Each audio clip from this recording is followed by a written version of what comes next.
Hey, salut tout le monde, bienvenue à un épisode de Big Brother suranalysé. J'ai vraiment pas trouvé de meilleur titre. Pensez à bébé et bébé, tu sais, bébé. Si vous avez quelque chose de meilleur, allez-y. Nouvelle affaire que je décide de faire, on va analyser Big Brother vraiment trop. Aujourd'hui, on va faire une rétrospective des candidats. On va analyser selon les forces, les faiblesses. Je vais utiliser mon œil de pigeon, puis peut-être prédire qui gagne. C'est un jeu de détails, c'est dans les détails, ok? Commencer avec Seb Plante, l'homme 7-Up. Très utile à Big Brother, parce que s'il y a quelqu'un qui a la gastro, si t'es capable d'avoir accès à du 7-Up de même, peut être fort. 7-Up, très utile quand t'es malade, c'est une médecine, c'est une cure miracle. Chanteur des respectables, je veux dire, il pourrait avoir un joueur de triangle irrespectable, tout le monde capoterait dessus. Claudia Bouvet, hein, musicienne, spécialiste de télé-réalité, elle en a déjà fait une, Mixmania, Mixmania 2 par exemple. Quoique c'est Big Brother 2. Une connaisseuse des sequels. Je vais gagner la gang. Bon, elle dit qu'elle va gagner. De ce que j'ai vu à la date, je la crois. Peut-être une prédiction, là, mais je pense qu'elle va gagner. Mon nom est Marc-Antoine de quoi? Marc-Antoine, il y a de quoi qui c'est son nom de famille. Ça rime. C'est rimé. Écoute, moi je sais même pas rimer. Fait que d'un coup qu'il y a un challenge de slam, Guylaine, elle l'a. Guylaine, j'ai l'impression, c'est ma maman, j'ai l'impression. Elle ressemble pas pantoute à ma mère. Mais j'ai l'impression qu'elle pourrait l'être. Lisanne Richard, là on n'arrête pas de dire aux artistes, aux gens qui font Big Brother que c'est un saut dans le vide. Elle est rodée, tu sais. Hugo Barrette, 2 fois olympien. C'est bon, ça, t'as vécu le village olympique. Je pense que tu peux vivre Big Brother. Cycliste, par exemple, de route. T'as pas peur de se promener en cuissard. T'es en forme, t'es en shape. Un athlète, c'est vraiment avantageux. Être athlète, humoriste, très avantageux. Je pense que le meilleur draft pick, ce serait un athlète humoriste. Un olympien qui a déjà fait juste pour rire. Genre Philippe Dano.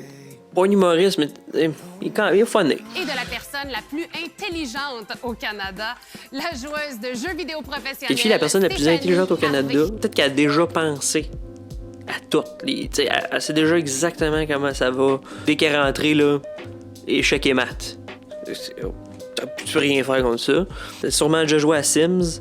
Hein, des fois, elle peut enlever des portes. Puis là, t'es comme, je peux plus sortir de la toilette. Puis t'as la mort qui arrive. J'espère juste qu'il n'y a pas de piscine. On continue avec PL Cloutier, YouTuber. Il a l'air d'avoir un éventail de talents. Parce qu'il y a des éventails. Des éventails. Bon, elle est bonne. Martin Vachon, il se qualifie comme un Golden Retriever. Tu veux-tu vraiment éliminer ton Golden? Tu sais, je te donne un Golden Retriever, je te dis élimine-le. Personne va faire ça, check ça. T'éliminerais-tu un Golden Retriever? Quand même, cute. Non. Tu le ferais pas sortir. À moins que tu sois le genre de propriétaire qui fait sortir ses chiens pour faire ses besoins dans sa cour. Mais s'il y a pas de cour dans la maison de Big Brother, Éléonore Lagacé, elle a le showbiz dans le sang. Très utile dans une édition de Big Brother Célébrité. Donneur universel de showbiz. En ce moment, je suis vraiment juste une étudiante broke. Bon, tu vois une étudiante broke de l'UQAM, ça faut faire attention. Ça, c'est dangereux. Ils vivent dans un 2,5 avec 16 colocs pis leur chum, à coups de ramen pis de café ou de matcha. Elle va se rendre loin. Toute épreuve qui implique que je mette des affaires bizarres dans mes cheveux, j'abandonne direct ça. Ça peut être des avantages, peut-être, mais je le comprends. J'ai même pas une aussi belle chevelure qu'Eddie King, pis c'est pas vrai que tu vas mettre du poivre dans mes cheveux. Qui est arrivé sur le plateau avec des lunettes, ça fait très studieux, ça fait comme non, je suis prête. Là, tu me prends plus au sérieux, là, hein? Il est arrivé avec un chandail, c'est marqué King. Là, tu vas me dire, oui, mais c'est son nom de famille. Valérie Carpentier. Bon, tu vois, c'est elle que je trouve la plus invisible dans la gang. Mais en même temps, le meilleur invisible à date, c'est Fallu.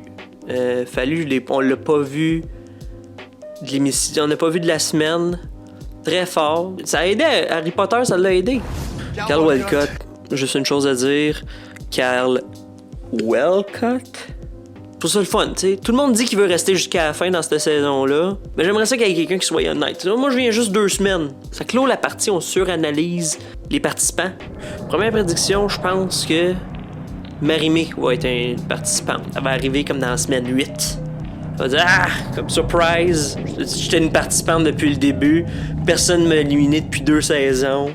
J'espère que vous avez apprécié ça. Si vous avez aimé ça, je vais continuer d'en faire. Puis si vous n'avez pas aimé ça, je risque d'en faire un autre juste au cas où. Si lui vous l'aimez, moi continuer d'en faire. Fait que bye!